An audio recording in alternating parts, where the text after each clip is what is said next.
First all-girl rock band in Indian-controlled Kashmir has been forced to disband after only one concert.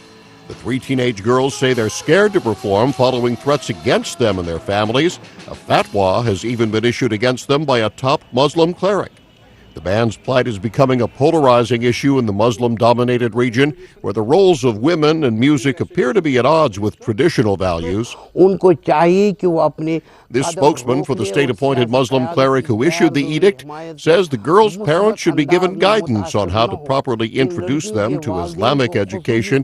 He's urging them to stop performing. Some on social media are even calling for them to be expelled from the area.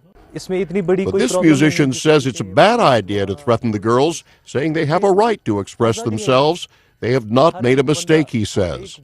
A top political official in Kashmir is even weighing in on Twitter, promising a police probe into the threats, further deepening the controversy. The high schoolers performed in public for the first time in a December battle of the bands. They took third place. John Belmont, Associated Press.